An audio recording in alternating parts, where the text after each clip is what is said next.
Advocate ജനറലിനെ പറ്റിയാണ് പറയുന്നത്. Article 165 advocate ജനറലിനെ പറ്റി പ്രതിപാദിക്കുന്നത്. അറ്റോർണി ജനറലിന് സമാനമായി സംസ്ഥാനങ്ങളിലുള്ള ഉദ്യോഗസ്ഥനാണ് അഡ്വക്കേറ്റ് ജനറൽ.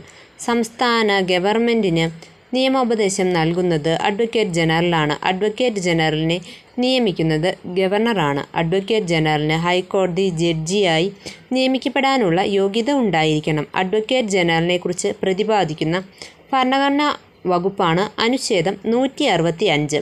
മന്ത്രിമാരുടെയും അഡ്വക്കേറ്റ് ജനറലിൻ്റെയും അവകാശങ്ങളുമായി ബന്ധപ്പെട്ട അനുച്ഛേദമാണ് അനുച്ഛേദം 177.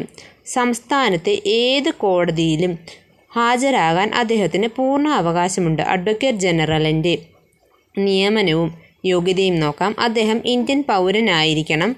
ഹൈക്കോടതി ജഡ്ജിയായി നിയമിക്കപ്പെടാനുള്ള യോഗ്യത ഉണ്ടായിരിക്കണം.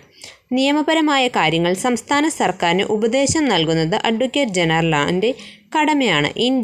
ഇന്ത്യയിൽ അഡ്വക്കേറ്റ് ജനറലിൻ്റെ കാലാവധി ഭരണഘടന നിശ്ചയിച്ചിട്ടില്ല. അഡ്വക്കേറ്റ് ജനറലിന് ഗവർണർക്ക് ഇഷ്ടമുള്ളിടത്തോളം കാലം ഉദ്യോഗത്തിൽ തുടരാൻ സാധിക്കുമെന്ന് പറയുന്ന അനുച്ഛേദമാണ് 165 3.